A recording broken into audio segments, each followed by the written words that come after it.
All right, we're back. It's that time of the week again.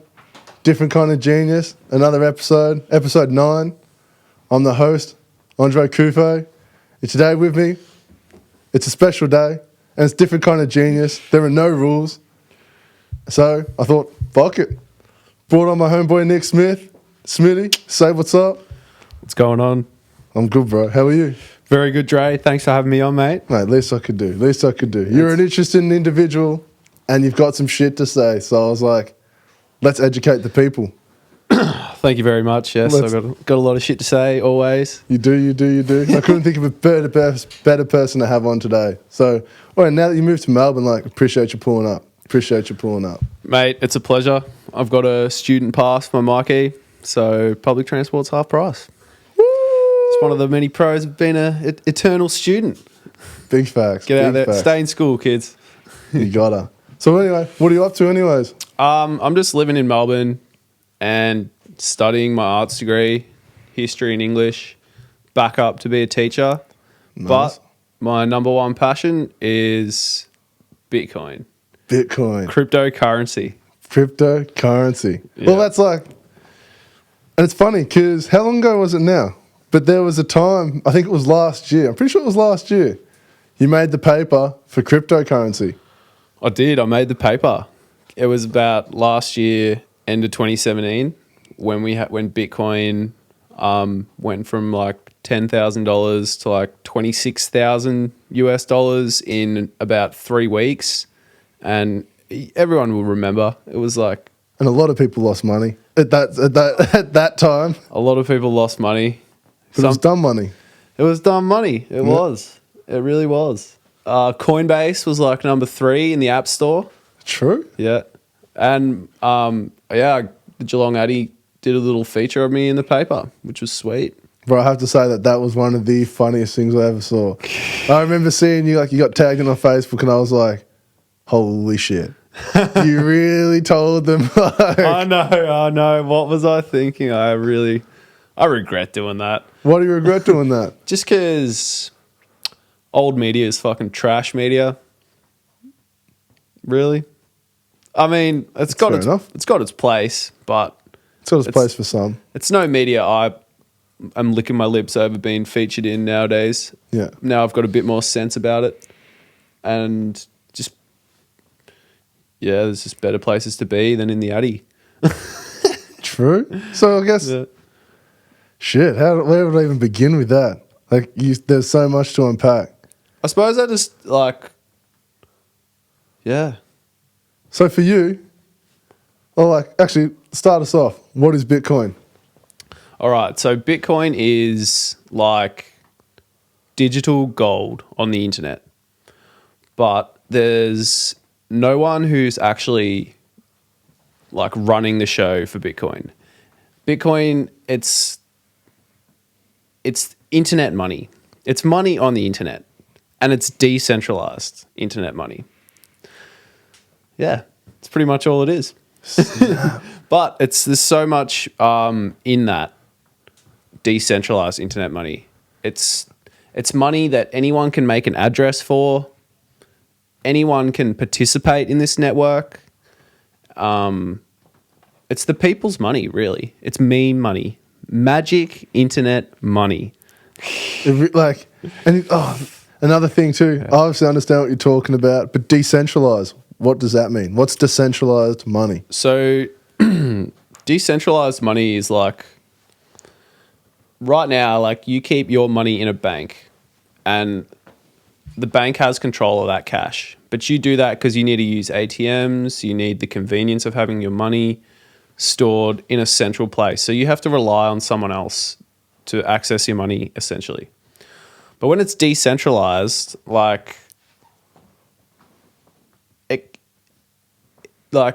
the users run the network. So if you think of it centralized, would be if everything has to go to the middle and then go out again.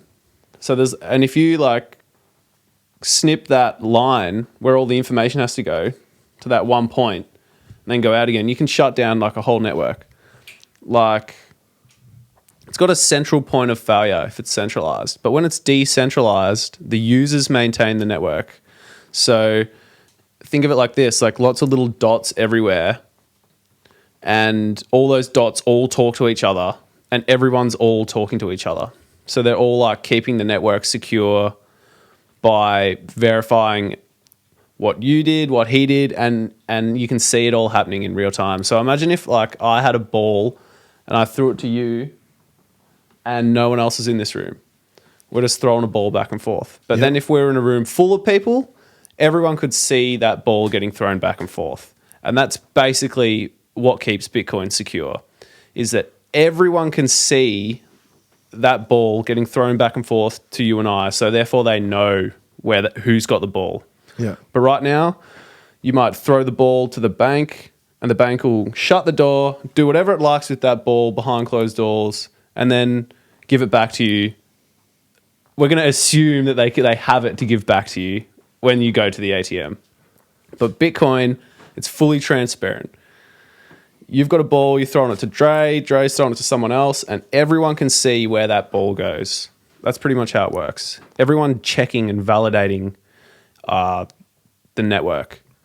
And it's different to our traditional financial system because we have these centralized entities like banks, government, whatever that they can.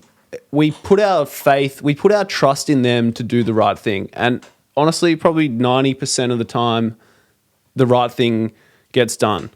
But after things like the Royal Commission and stuff, it leads us to questions. It makes us demand more transparency, right? And these decentralized networks can provide that transparency because they're completely transparent. Like you can go on to Bitcoin, like a blockchain, Bitcoin Block Explorer, and you can look at where every single Bitcoin is in real time, like right now. Like who's got the most Bitcoin, what addresses have the most Bitcoin. And it's just a fundamentally new way of doing these things in an open, transparent way, as opposed to centralized and hidden and just trusting like you buy a house, the government registers it in your name, then they puts it in a filing drawer in the council office, right? I really hope they do that because that's meant to be my house. Yeah, I reckon. Oh, that's sorry. your information as well. Exactly. And you'll see in like Haiti when the hurricane came through, a lot of like the country was in so much chaos that people didn't know there were no records kept of whose land was whose. So that caused like serious problems. Fuck, I didn't even know that. Serious goddamn problems because it was probably kept in a filing cabinet or something. But the next step is having that asset as a token on a transparent blockchain that, with that ball that we're throwing around and everyone can see it. Yeah. Well, we want to put not we, but it would be ideal to have a lot of these networks at the moment running on a transparent network in a decentralized manner, like taxation. In theory, you could have an entire government or taxation system on a transparent blockchain that everyone could see and no one could hack, and it could be completely transparent. And yeah. Man, like that's a perfect analogy too. So like I've never heard it being referred to with the ball logic, but that makes complete sense. And like essentially what it is how I interpret that was it's peer-to-peer. And what they mean by peer-to-peer is from Nick Smith to me, from me to LT2100, and it will just keep going forever. But only the difference is with no central point of access, meaning a bank, there's no middleman. Like I don't need for me to send my money to you, I don't need to log into my bank app, transfer it to your bank, wait till our banks talk to each other and get that process verified. Rather, you have a registered address, I have a registered address, I'm able to throw my ball to you, and it just happens in a matter of seconds. And everyone can see it. And everyone can see it. Everyone can see it because that's also where the security comes in. So that's the accountability. Because everybody can see it, you can't be making up the price. You can't be saying, yes, I sent that to you. No, you didn't. Like, yes, I did. that's you versus the bank, right? Yeah. But now on a Bitcoin network, it's like you just simply can't even send the transaction without everyone looking at it first. Oh, I getcha, Yeah. I getcha. Because Yeah. like nowadays, like if you're sending money for something that you've bought via the banks, like people will ask you for a screenshot to confirm that transaction. And whereas what you're talking about, that doesn't need to happen because that information's there in plain sight for everybody to see. For everyone to see. Just makes sense. It just makes sense. Like, and in theory, like you can run a whole government on one of these transparent networks because Yeah. a lot of bureaucracy just boils down to accounting. And all accounting is like, it's called a ledger. So it's like a record. If just say you're a little small town shop and you have a record of like your stock, you're like, I have 10 cans of Pepsi, blah, blah, blah. That's what the ledger is. And you might, so when the guy from Coca-Cola drops the Pepsi off to you, drops the Coke off to you, you go tick, yep, you add plus 10 to your ledger and he adds minus 10 to his ledger. So we know where we are. Yeah. But in the Bitcoin world, it's like you have your ledger, they have their ledger. And then there's the third ledger, which is the blockchain, which is the transactions, all transparent since the beginning of Bitcoin. That's why they call it a chain, a blockchain. It's blocks of transactions that get added to the chain as new transactions occur. So that's almost like that's that verification process. Yeah. Like it's like that blockchain Yeah. is a record of me throwing you the ball, you throwing the ball to Liam, Liam throwing the ball back to me. That's it, brother. Since 2010. No, 2009 when it was launched. And that's because that's not hackable. Because once it's been put out there, like it's almost written in stone, but it's written in zeros and ones. That's it. And the miners, they're the ones who get paid to watch the network, essentially. So what's a miner? So a miner is one of those people who's watching the ball get thrown around. And they also collect the transactions, collect all the data and bundle it together. And they get a small fee for doing that. A small fee or a small reward? A small reward. Yeah. So like break that down a little bit. Like what do you mine? So this is where it gets a little bit more complicated.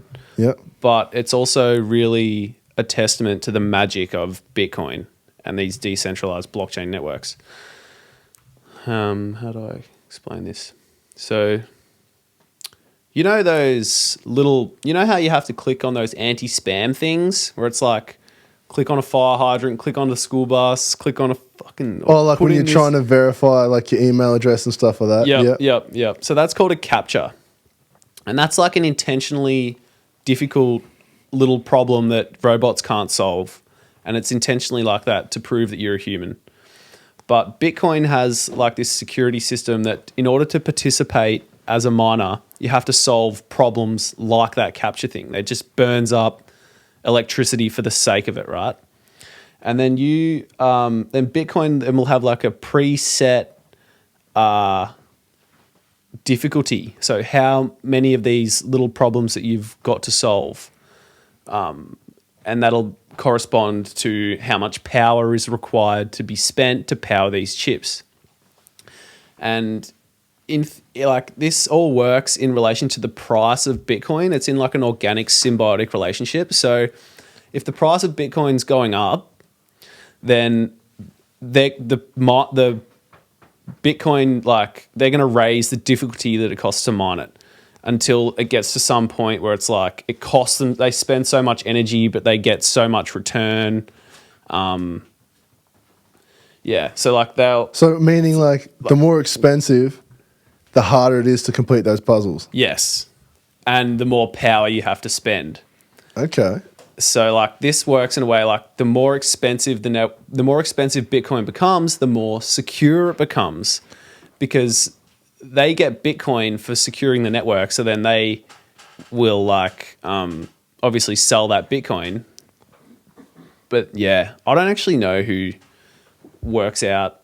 Basically, yeah, it's like some kind of symbiotic relationship between as the price goes up, the network gets more secure because the miners have to pay more to mine it. But overall, there's still a margin of profitability to keep the miners mining. Yeah. So there's like this game theory that goes on, like a tug of war between the miners and I don't know how it works, guys. It's magic. But that's what incentivizes. That's what incentivizes people to watch it, because you get that small reward. So it's like, well, if you don't have any money, you might as well try and be a miner in order to generate money, so you can play the game and to secure the network as well, because the miners are those dudes that watch the transactions and bundle them. But you can also do that from a node as well, like spin up your own Bitcoin node, but you don't get rewarded in Bitcoin for running that. That just pushes transactions through your node and makes it more decentralized. But at the end of the day, they've come up with this magical breakthrough called proof of work, and it has mining, and it allows for this decentralized digital currency that belongs to no one to exist on the internet, like it's alive, almost like it's a living thing, kind of. Because I've heard that people say, they're like, oh well, just all cryptocurrency would die if someone was to turn the internet off. And from everything you're saying, that seems so far from the truth. If the internet goes off, we're going to have a whole lot bigger problems than just the internet going down. Exactly. That has to be said. Because once the internet's off, it's like the end of times shit. That's in a sense. That's literally calling for that's just uneven imaginable for what will actually happen. Because the internet in itself is decentralized as well. Okay. Because in theory, we could all have our phones and we could all turn our Wi-Fi on and we could all send each other images, texts, media through our personal hotspot, because it's just a router. Yeah. So all the internet really is a bunch of people all routing stuff to each other. You can't kill the idea of the internet, because it's just the idea of a network, from A to B. Yeah.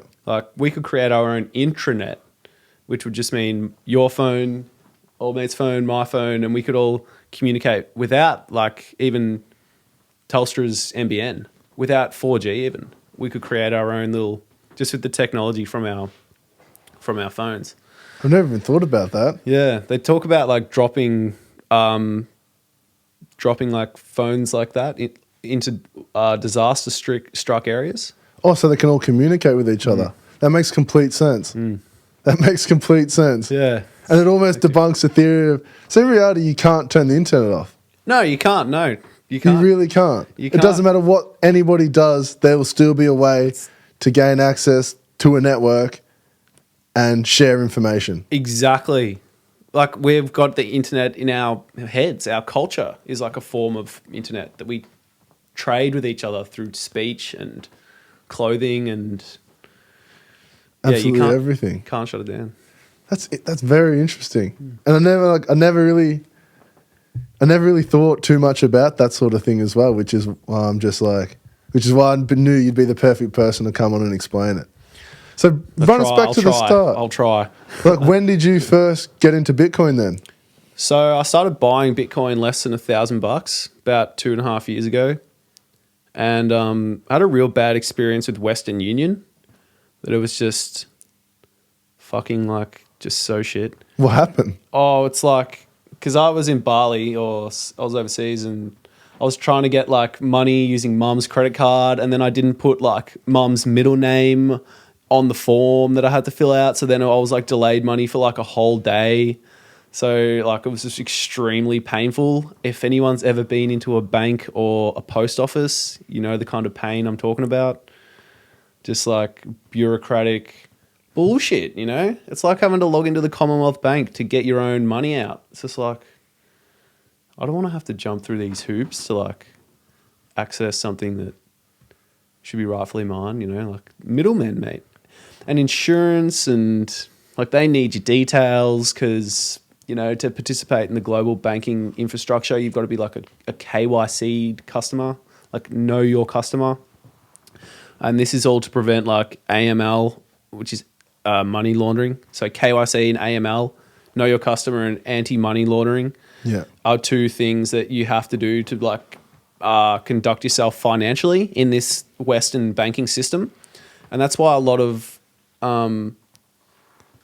developing countries are locked out. They don't have when you hear that phrase, I don't have a bank account, it's because they don't have the infrastructure and the legal insurance and all of that bullshit that goes with being a middleman. They don't have that. They don't have that infrastructure in that area of the world. But we shouldn't need that infrastructure. All you need is the internet. And that's being proven. Because like we look at struggling countries like Venezuela, the Philippines, where their governments are in absolute points of turmoil. So in their currency, their local currency hasn't been valued with anything. So what do they all turn to? Bitcoin. Because at least that way it's regulated, that way it's recognised. So like if they're still trying to trade to other parts of the world, like no one's going to accept a Venezuelan dollar. No, they won't, will they? No. But somebody will accept a Venezuelan person who's paying them in like Bitcoin. Yep. Because that's a nationally recognised, like it's got the same recognised wealth wherever you go, regardless of what currency your country decides to trade in. It's hectic, isn't it? It's like a reinvention. No, it's like the next step of wealth. Like it's really fascinating to think of it. It's like gold evolved. You know? Well, it makes complete sense. It's the next step. Well, it's easy to carry. There's only 21 million. So there's only 21 million Bitcoins. Only 21 million? So what happens when all 21 million Bitcoins have been mined/purchased? Well, there's the idea that transaction fees will increase to cover the cost of the miners and the security. Yep. And, you know, that's going to have to be something that Bitcoin deals with when it comes. But at that point, it'll be the year 125 of Bitcoin. When the last Bitcoin gets minted, it'll be like the year 125. What do you mean by the year 125? Because next year is the Bitcoin halving. Yep. So the amount of Bitcoins available to the miners with every block reward will cut in half, and it keeps halving I think it's like 5 or 10 years. So not only does it get harder, but you get less of a reward. You get less of a reward, but you know, one is going to assume that Bitcoin being a store of wealth is just going to increase in price over time. Well, it creates scarcity. Scarcity. There's less out there being accessible now. And I'm sure like there are many people that'll just be purchasing them and holding on to them, waiting for that day where, you know, there's no more to get. Then it's almost like, well, if you want one of mine, you're paying for it. Literally. And you're really going to pay for it. Literally. Like it's just the free market in action. Yeah. It's like, who do you trust more? Because a government's money is like, it represents the whole country pretty much. So meaning like the Australian dollar represents Australia? It represents Australian sheep that you need the Australian dollar to buy. It represents Australian land, culture, the people, because they all add to a country. They're what makes the country, you know? Because, yeah. So it's like, what do you trust more? Like the United States and all its people, and man, I love America. I reckon America's sick. I actually love that beautiful capitalistic paradise. Must be shit if you're poor. But regardless, like, do you trust any government? The Russian government, even the Japanese government? Like, I would rather trust math. And that's Bitcoin. So if the Australian dollar represents Australia, what does Bitcoin represent? Bitcoin represents wealth stored on the internet. But globally? Because it's not just restricted. So it represents wealth, but we should dig deep into what wealth actually is. So what is wealth? Well, wealth is what you use to measure against goods you'd like to purchase, right? So meaning like if Liam wanted to buy some clothes off me, he would have to give me some form of wealth in order to do so? Yes. And that wealth represents maybe a hoodie that you have in mind that you'd like to get, but you can use that wealth to exchange it. So wealth basically just represents goods. So it's like a relationship. So let's just say there were no government, there were no government currencies at all, and we all used gold. We all use gold. Yep. There's only so much gold. And So going back to like day dot where you had gold and silver to trade for furs. Pretty much. But just for this example, we'll say that we're in this day and age and we're all using gold. Yep. Now, just say 1 ounce of gold in this day and age gets you a brand new car. Yep. Right? And maybe 1 ounce of gold 100 years ago also got you a brand new car, the Model T. You know what I mean? Yeah. So like it's got you a brand new car, but it was from 100 years ago. But basically the price is measured against wealth. Like so the value of the car is determined on... It's measured against... the weight of the gold. Pretty much. Because like the more weight of the gold means the more that gold is worth. Pretty much. But imagine like... So like, okay, so you can buy a car with a 1 ounce of gold. So there's 21 million ounces of gold, let's say that. Yeah. And if you spent that 100 years ago, you could buy everything there was on the planet. And then 100 years later, there's still only 20 million ounces of gold. And let's just say you could buy everything you wanted on the planet, but there's so much more stuff on the planet 100 years later. So an ounce of gold never changes, but what it can buy changes a lot because it's literally wealth getting stored over time. It doesn't lose its wealth over time like an antique might or like a house might lose its wealth slowly, because since it's wealth, it's what things get compared against to determine their price. Okay. So like, like you don't, like you would say this house, like a 3-bedroom house is worth 10 ounces of gold. Yep. But a 2-bedroom house is only worth 5 ounces of gold. Yes. So the ounces of gold doesn't change in actual value because that's what everything compares to. Yes. But the house, like the bigger the house, the smaller the house determines how much gold it's worth. Yes, exactly. How much of the 20... So now it's like, why does this matter? Why does this matter? Well, it matters because one Bitcoin... Let's just say there were no government currencies even today. One Bitcoin is now like 15 grand Australian. Might say buy you a small car. But in 100 years, one Bitcoin might buy you like a goddamn fucking house on the moon or some shit. True. Because it's going to be wealth, but in 100 years' time. So like, yeah, like that wealth will be able to buy you so much more and it won't lose its value. Because that's the thing that everything gets priced against. Yeah. It always gets priced against the wealth. It was hard. I don't know. I hope someone out there understood what I was get saying. what you mean. Like, yeah, I think you do. Like, so like, Liam, do you get that? Why won't it go down? Why won't the value go down? I mean, it could very well go down, but right now it is the best representation of wealth, just like gold is. Yeah. Because if you're gonna have anything to represent wealth, you want something that you can't get any more of, or else it's not wealthy. It's scarce. It's scarce. And so like the Australian dollar, for example, it's printed.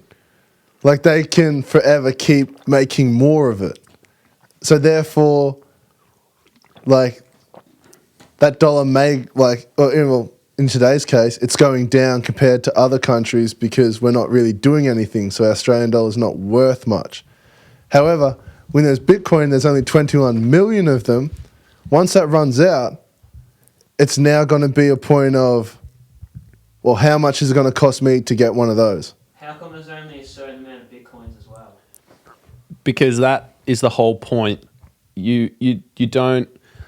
Bitcoin was created in 2008 as a reaction to the global financial crisis, which essentially comes about from governments, central banks printing too much of their money to try to in a half-assed effort to stimulate the economy. They try again and again and again, and time after time after time it fails. That's traditionally what's caused the last few financial crises. But that's what's caused inflation.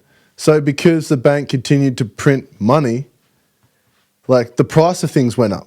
Yeah. Because it was like, so like for example, in 2007 when Australia had the recession, like Kevin Rudd's policy was he gave everybody $1,000 that like made X amount of money in a hope that to prevent like us being damaged severely by that, everyone got $1,000 or like certain people got $1,000 and they got to spend that money. Yeah. So which meant that it'd keep the economy alive because people were going to shops and buying things. People were spending money on like just whether it be as simple as going to the movies, buying the popcorn. That keeps the movie theatre in check. That allows the movie theatre to hire their casuals. Whereas in times where everybody's scared with their money, they don't spend. And not only that, the scariest thing that I often think about is if we were to experience another financial crisis, that same way that we got out of the last one won't get us out of this one. So it's almost, if anything, like that's just push the problem to a later date, and when it comes, it's going to come. Because if the government gave us all $1,000 again to prevent that, what would people do? You'd spend your money overseas on an online shop to buy something cheaper than what it is. You'd dump it into Bitcoin is what you do. But that same money wouldn't go back in the economy. And this is such an interesting question because it's like, I've got money, but I don't want to spend it, and that's slowing the economy down. Well, maybe there's not shit worth buying.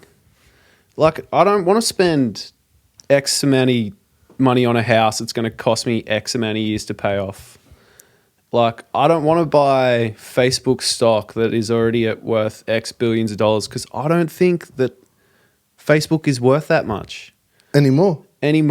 Like to me or to society. But it's like, these crashes need to happen because it's like a rearrangement of priorities. You know, these crashes. What do you mean by like, so? It's like a grass fire that needs, it's like a bushfire that you need to clear out all the crap. To let the new stuff come through. Yeah, I reckon. Yep. Like rearrange the shit. It's almost like a restart. It is. It is like a reset. But that'd be... So you got this hard economics. You got the greatest minds in the world that, you know, no one knows. Who knows what's going to happen? Yeah. Oh, like no, like it's impossible. You couldn't predict it. Yeah. But then it's funny because in those times, if no money's being spent, like a lot of people will lose their jobs. Because it's like the same situation with the movie theatre. If no one's going to the movie theatre, why would a movie theatre stay open? Because it just costs money to run, costs money to like pay the employees. Then, and if no one's going, why would the movie theatre stay open? well, it's like McDonald's. If McDonald's is starting to go broke because people are eating less McDonald's, is it a financial crash or is it that people don't like McDonald's anymore? And it could be like both. Like people getting the education about how that food's not healthy, or that people just don't have the extra money to spend on that. Who knows though? Who knows? That's the thing. No one does. No one does. Is the financial crisis a bad thing or a good thing? But it always like it's you see a lot of these funny kind of indicators, like the bond yield curve or something in America recently crossed, which is some kind of financial indicator for a massive economic downturn. And now they start talking about war with Iran. It's like, come on, you can't just go to war to get out of your economic troubles, America. Come on now. And you know what's so funny about those indicators? Like recently, this last week, and like we'll edit it in as well to show it, but gold's risen the most it's ever risen since the last global financial crisis. So it's weird. It's like people are taking their money and putting it in gold because they're just not sure, or like, I don't know, like why are people now investing all their money in gold? Because that's the store of wealth thing. Because you can't, like, gold, you can't make any more of it. You can't. And that's like, it's value. It's like storing wealth, like that whole concept of wealth. I like the quote, wealth is information over knowledge over time. So wealth is like knowledge over time. Like the more knowledge you accumulate, the more you can do. Like the more cool shit you can do. Because like... Well, you've got that information, you have the ability to purchase, you have the ability to do. You got that information. Maybe that information's like how to cure cancer. And then everyone's going to be coming up to you being like, take my money, or let's get back to basics, you know? Like, I can cut hair, I'll cut your hair, I have chicken eggs. Do you want some chicken eggs? Do you want these Australian dollars? No, they're not worth wiping my ass with in the year 20, I don't know, like... 20 sort of... No, I think, you know, it seems all doom and gloom, but it's really not. Because if you bought at the top of the Great Depression, like right at the top, right before it crashed, if you bought right at the top... Bought what? Bought like the stocks or whatever. Yeah. And it crashed. Then 10 years later, you'd be in the green. You'd be past. The whole thing grew very fast afterwards. That's true. Yeah. But then there are also those people who were fortunate enough to have wealth during those times that cleaned up. Because you could buy everything for fuck all. For fuck all, I know.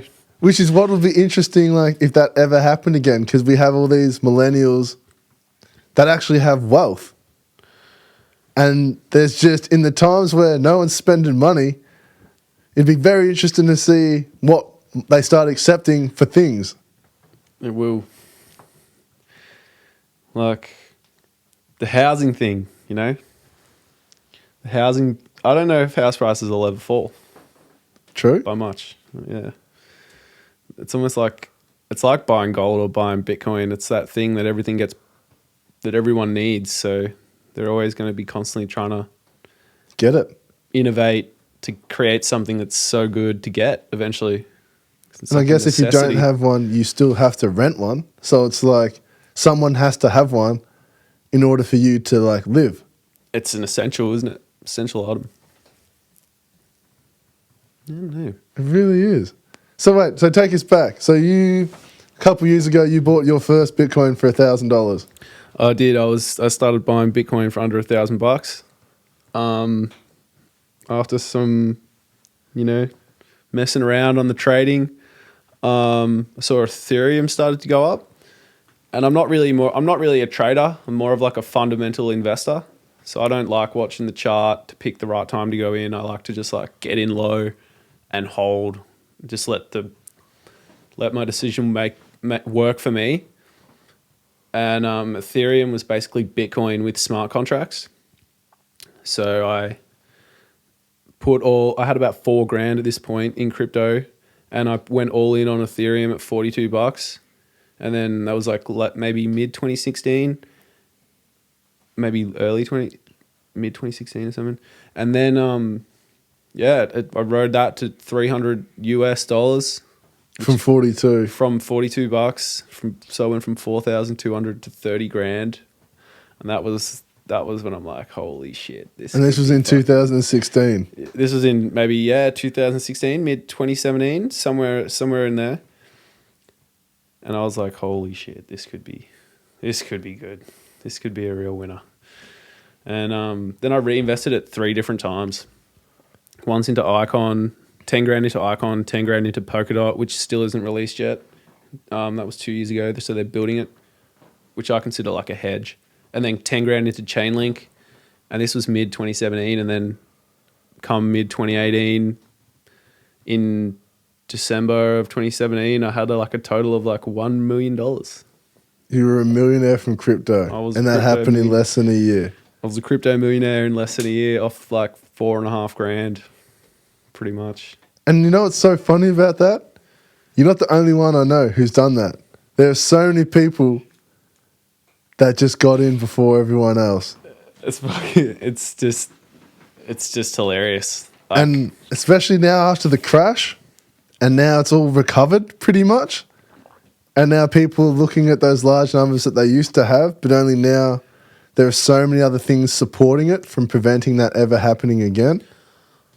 I think people are just amazed to even see it come back. Yeah. I'm personally not, but I know I've been watching the chart for the last, year and a half during the dip, during the bear market where the price has been really low, but now it's coming back. My mum's talking about it, Other people were talking. So like, well, shit. people are talking about it again. It's just like, it just goes to show that it's not a fad.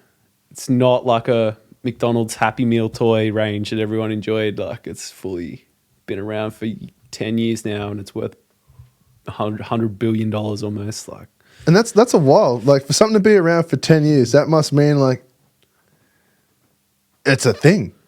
yeah. Like, honestly, if it's not like, things don't, like, they talk about how businesses fail after like the first 3 years. It's like, how has this model lasted for 10 years, crashed significantly, and now it's on the way back up? And money on the internet hasn't been hacked for 10 years. How do they do it? But then people can hack into a bank account, and then the bank will just replace that money. They will. Further pushing along inflation. Further, just like at the end of there'll be like crypto banks in the future. Don't let that worry you. Like, they won't be banks, but they'll like manage your private key for you. Well, not only that, it's funny how. But they won't be able to earn interest off it, I don't reckon. Hopefully not. Wait, there's so many things I want to ask. So I'll go with this before I get to the next point. So if your mum saw you become a millionaire, at what point did she turn around and was like, can you show me how to do that? Well, I mean, like, God bless my mum. She just lives the life she wants to live. Like, she's a nurse, so she's on pretty good coin. Yeah. And I think she was more disappointed that I wasn't still at uni, to be honest. Even while you're a millionaire. You're not a millionaire till you cash out, really. Like, it was just funny internet money to mum and stuff. Dad was a bit more interested. He was a bit more like, so this Bitcoin, eh? Like, It's like, how do I get some of that? Yeah, let's go here. Like, I'm thinking, yeah, Dad, do it. Fucking do it. Do it now. So Dad's pretty keen on it. He sees the value in tripling your money in 6 months or whatever it is. But So has anyone else have you managed to persuade others in your family to invest? I actually have a good mate who I told to invest. I met him when I was working at the Bolo, and he's like more of a technical analysis dude. So they're the people that watch the stock, like the charts all day? But he's taken my advice on some fundamental FA, fundamental analysis coins that I've recommended. But he's made some good money off that and off his own charting. And I kind of introduced him to the subject and how to do it and blah, blah, blah. So what advice did you give him? So like... I was just able to give him advice that allowed him to like skip the easy mistakes, just like the exchanges to avoid. You can do this at this website. Like, you can trade with leverage, which is, So break that down. Like, so what do people that are looking at getting into it now, what do they need to avoid? Okay, well, I mean, I recommend using CoinSpot. Honestly, back then, 2 years ago, it was harder than it is today. Oh, I remember trying to get verified and it was a massive issue. And if you wanted to buy another coin, you had to send your Bitcoin from one exchange to another. So you kind of had to be more familiar with the technicals. Wait, just to be clear, an exchange is where people transfer their money, like Australian dollars, into like Bitcoin? Yes. So an exchange is a place where you can exchange your Australian dollars for Bitcoin. And you recommend CoinSpot? I recommend CoinSpot. And keep in mind, like, none of this is paid too. Like, this is just what the blueprint you have used. This is just, I like the CoinSpot website. It's got a lot of the tokens, And it's got a lot of security. Actually, to be fair, I did a transaction and I fucked it up. No and shit. my money ended up getting lost when I was trying to transfer it to my cold wallet, which I'll Really? let you explain in a second. Yep. And I managed to get onto like just the chat to get my like, and all they wanted was my time, the wallet address that I'd sent it from, and they were able to track down my lost coins and refund them back to me. No shit. And when that shit happened, I was like, You were amazed. wow. I was like, not only that, any point somebody could have just taken my $1,000 and just jacked it. But they were like, no, we found it. We've now put it back in your account. Like, just make sure you double check next time. But that gave me so much more faith in it because I was like, wow. Like, it's legit. So like, wait, so like cold storage, what's that? Okay, so You've got your exchange, which is on the internet. That's how you buy things. so And you, yeah, I'll let you go from there. so yeah, you've got your exchange, which is essentially just like your online account, like that that you can register for, and you can keep your Bitcoin there, and that's online on a website with a registered company, a registered Australian company.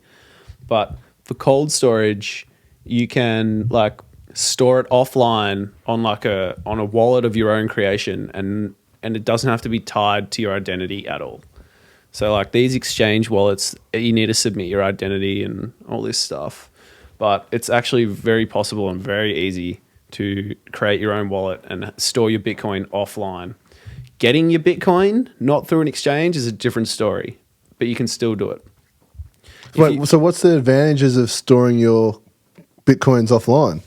When you store it offline, you don't have to like log in to some website's crap. You don't have to remember your email. You don't have to like go through some third party to like access your own money. You can, when you store it offline, it's like completely in your control. Like there's a saying called not your keys, not your Bitcoin. And basically all your wallet is like a string of maybe 20 letters and numbers.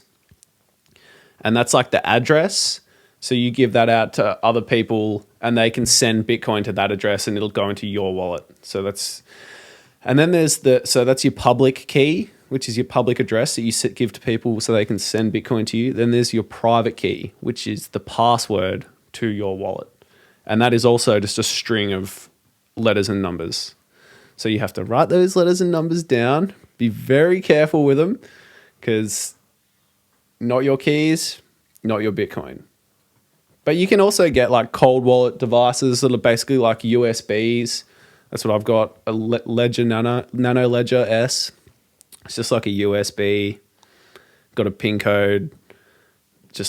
It's also got like a list of 25 words that you like bury somewhere safe or keep in a bank vault. And if you lose your ledger or forget the PIN or the ledger gets stolen, you can back up the wallet using the 25 words that you've written down. And you can write them down as many times as you like. That's actually like, so that's the safer way to go. That is the way to go if you want to like store it for like 10 years or something like that. Or just say you just don't want to have to be tied into some exchange's ecosystem, you know? And you can also change that password from letters into words. So you could walk across the border in any country with just the words in your head with $100 million in Bitcoin. With just the words in your head, and you can walk into that country and you can cash that Bitcoin out. That's the power of Bitcoin. So if somebody turned the internet off in your country, as long as you've got your 25 words or your little USB, you can just get on a plane, go to a country with internet, and take out all your money. Is that what you're saying? Oh, that's what I'm saying. 100%. So even if the country turns the internet off, you still got your wealth. Whereas, if you had all your money, the government can't confiscate it from you. Yeah. So, like in Cyprus, this is in the European Union, in an island near Greece. During the GFC, the government woke up one morning and took 50% out of everyone's bank account to pay for the country's debt. That's fucked. Yeah. 50%. Imagine waking up one day and seeing 50% of your cash gone. You'd never walk into a bank again. You'd be so off it. What could you do? You can't do shit. That's fucked. You can't do shit. That's actually fucked. It's all well and good till the banks turn on you. See, Australia doesn't need Bitcoin. We don't need Bitcoin. We got a functioning financial system, but for now. But, I mean, it's a great store of wealth. It's like gold without the gold satchel. Instead of the satchel, you've just got your password. So it's like, and you said this before off camera, and I'm going to bring it up again, but you said every generation, what did you say? Every generation has a what? Every generation has a gold rush, and this is ours. So the gold rush before us was literally when people were finding gold in rivers and shit, like in Sovereign Hill, like panning for gold. Literally. But there's plenty of different gold rushes, you know. There's the automobile gold rush. Man, I'm sure heaps of people got rich off building roads It wasn't just Henry Ford. True. There's the fucking everything gold rush. But this is the... We all know, if you're watching this, you're using the internet right now. Like, it's the way of the future. So it's a gold way of rush now. of the internet. Yes. It's gold on the internet. It's internet money. Well, okay. And it's going to be an interesting thing because now Facebook is trying to create their own Bitcoin. Have you looked into, do you know what the go is with that? So, what Facebook, in my opinion, has done, it's not a blockchain until it's open, permissionless, censorship resistant, and borderless. So If it's not those things, it's not a blockchain network. It's a database, right? Facebook's making a big fucking database, and they're just introducing like the idea of money to their own ecosystem that they already have. So that's like a bank. Pretty much, yeah. It is That's a bank. fucked. It's a bank, yeah. It is hectic, but it'll once people start getting locked out of their Facebook account for saying something rude, and then they can't access their cash, they'll be pushed into Bitcoin. It's just like an on ramp to warm people up to crypto, really, because it'll fail. Because why use Facebook coin and when you could use when this Commonwealth bank system's probably way better? Like, you're just trading one devil for another, pretty much. But Facebook's just so successful because these networks haven't yet evolved to a point where we can have BitTorrent Facebook or Awesome Book, which would be like Facebook, but it would be without the Facebook part of it. It'd be like an open source thing run on a blockchain that Well, you can't get kicked off for saying the wrong thing. you can't get kicked off for saying the wrong thing if that's what the community wants. Okay. Because people will only use what they like, right? Yeah. But right now on YouTube, a lot of YouTubers are getting kicked off just for their political views. Yeah. A lot of people on Twitter are getting the ass just for their political views. Alex Jones, he's an absolute kook.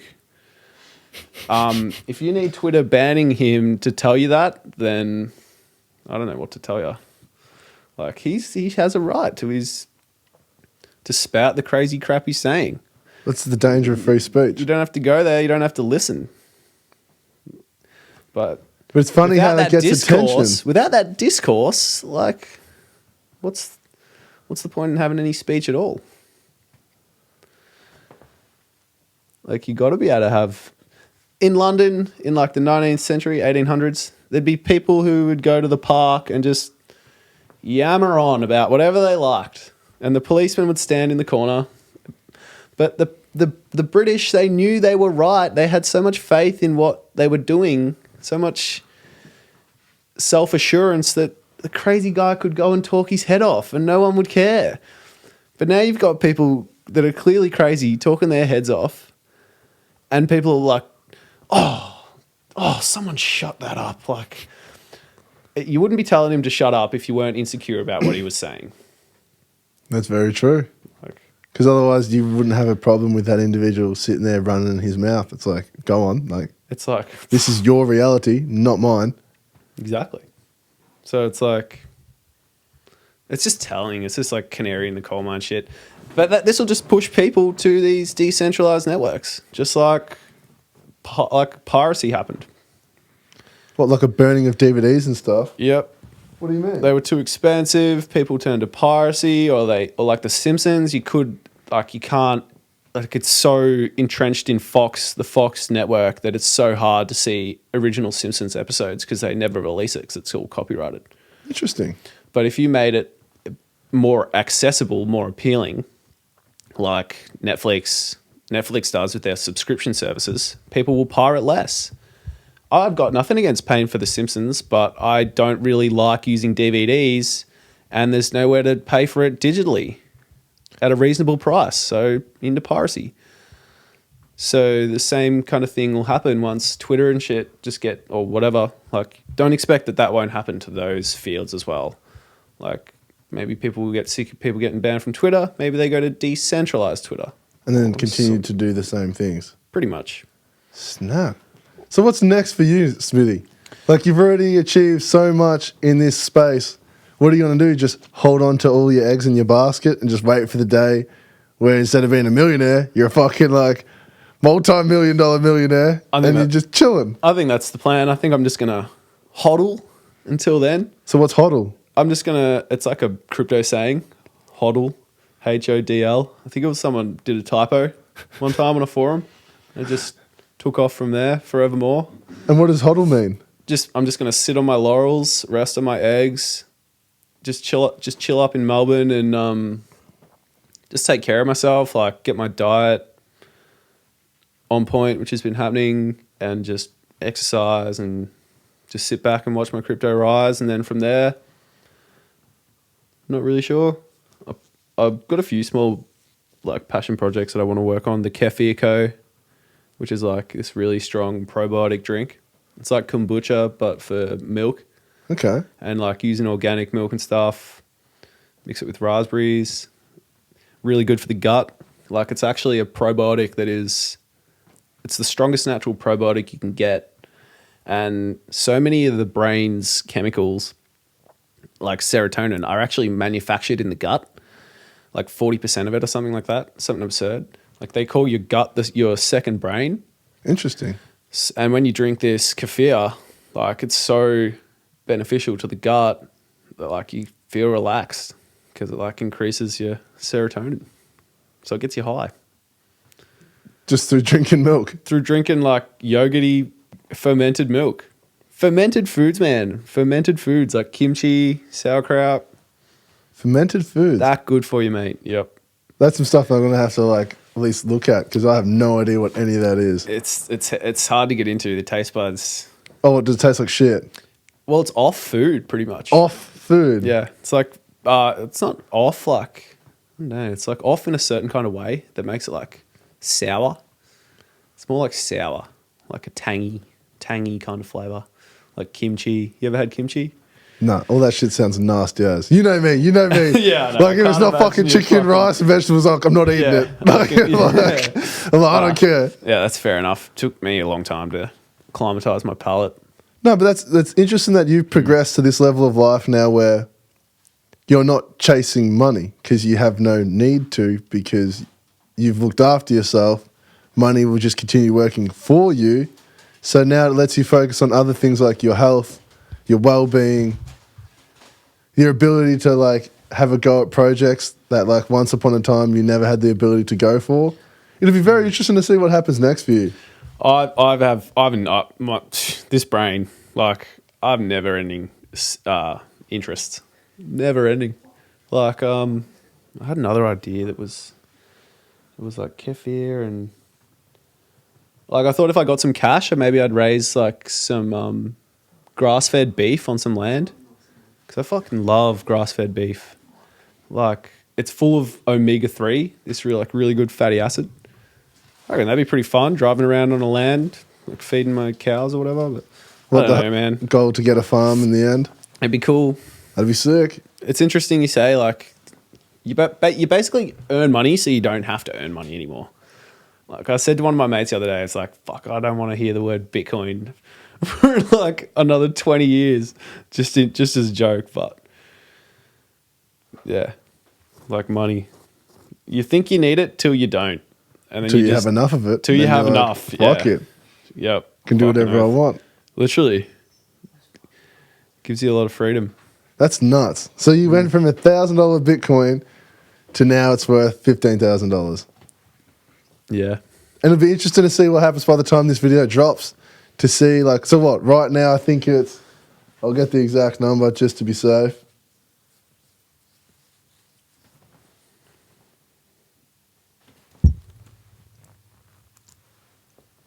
So $15,700. Fuck.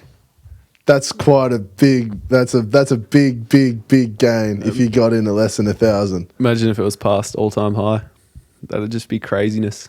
And so well, this won't come out for like another 4 or 5 weeks, so it's like, that's a long time in the crypto space. That is. That's like It's like 6 months or 3 months or something. It'd be interesting. I'll put a little side by side of like what's happened, and people will be like, "Fuck, this cunt was right," or "Fuck, this cunt was talking mad shit." But either way, like, Yeah. you're set in what you've done. What I want to tell people is it might seem so hard to get rich, but the only thing holding you back are your own thoughts. Because let me tell you this. If you've got $100 to get to $1,000, you have to go times 10. So now you got $1,000.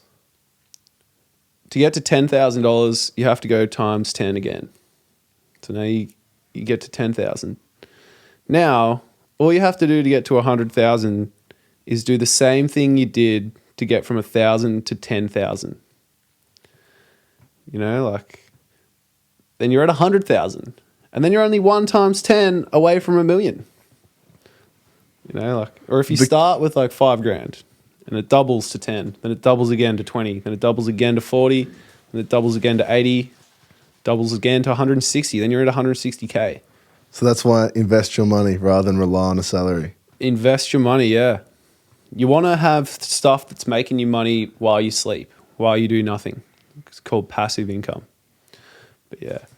But now, like, I've got X amount of dollars, and if it doubles, I'm absolutely laughing. If it triples or quadruples, like, I'm laughing even more. It's just like money makes money.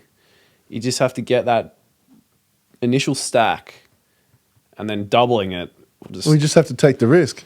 You just got to take the risk. You can't hold on to $500 in your bank account and expect that to double. You have to put it into something that you think will go up, whether it be stocks, whether it be crypto, whether it be houses. Absolutely. But if you've only got $500, there's only so many places you can put that in order to make those gains. And you got to follow your heart. You got to follow your love too. That's also really important because, man, you can easily tell a burger that was made with hate compared to a burger that was made with love. You know, it tastes so much better. The dude loves burgers, and that's why he's making them. So I'll happily pay an extra $4 to get the good as burger rather than the burger made with hate. You know, or not hate, lack of love. It's the lack of love. There's no such thing as hate. It's the way it looks. There's no such thing as hate. There's just a lack of love. Just a lack of love. Just a lack of love. That's a very interesting analogy. I reckon. But Smitty, we're at that time where I ask the question to everybody that sits in this couch. You've been watching the show. You know what's next. So it's like, Nick Smith, what's one thing that you wish you were told as a youth?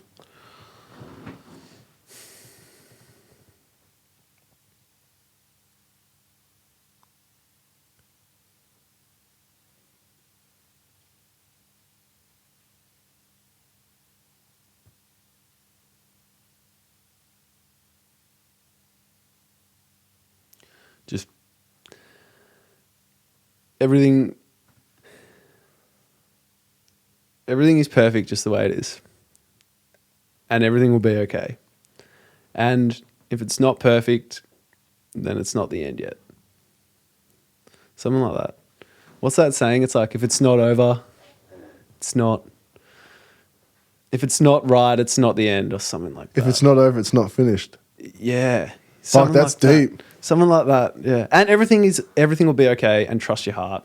I feel like that's shit I've already been told, though, as a kid, and still didn't listen. But still, not every kid's told that, so it's like, fuck. Sometimes it takes an individual like yourself to say that. Follow your heart. Follow your heart. You just can't go wrong there. That's exactly what you've done. That's exactly what's led you to this position in life. I have, but I had a lot of doubts, too. That's why the everything would be okay thing comes in. Still have doubts. The doubts are like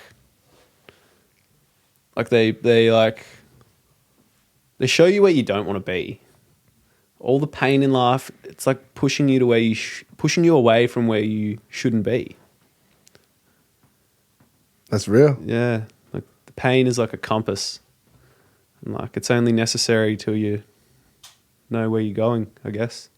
That's true. And even if you don't know where you're going, you'll go away from where you once experienced that pain. And hopefully it pushes you in the right direction where you no longer experience pain. Yeah. Or you experience pain, but just not as bad as the pain you're trying to get away from.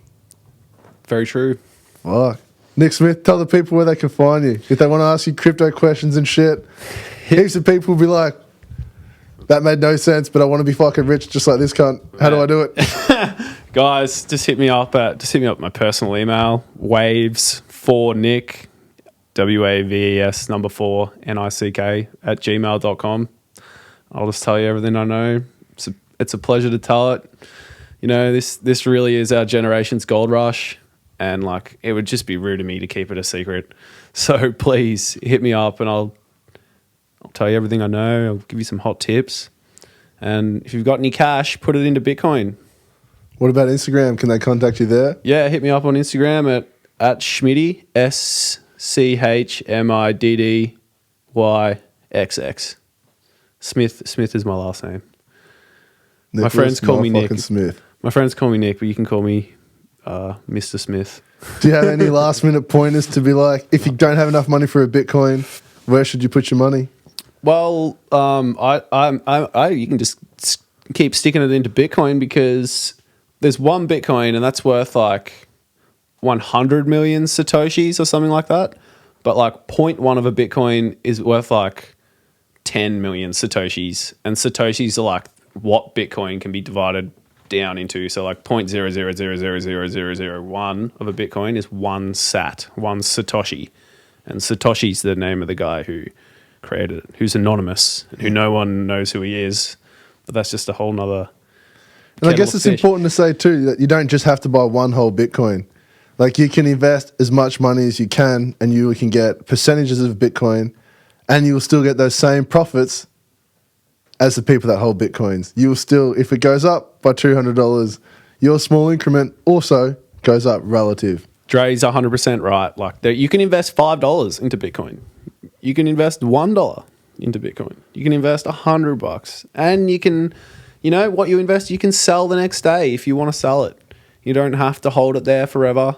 Like this, it's completely, it's as simple as like buying and selling candy with your mate in the schoolyard. Like it's just a digital number on a screen. They can get rid of any time. What's that? That you can get rid of any time. You can get rid of it any time. One day you'll be able to tip people on Twitter with it. Soon you'll be able to pay for your Uber in it. Probably. Like you'll be able to stream money so the Bitcoin comes out of your wallet in real time as you travel along. That's fucked. Nick Smith, thank you so much for coming on. Thank you so much for educating the people on what a Bitcoin is. And shit, hopefully if anyone's listened to it, remember, the greater the risk, the greater the reward. That man took a great risk and he got fucking rewarded. Fuck yeah. Shit. It was 100% worth it. Fuck. But that's episode 9 of Different Kind of Genius, done and dusted. Liam, you know what time it is. Jack, wrap that shit up and we'll catch us all later. Peace. Thanks for having me, Dre. All good, bro. Fuck yeah.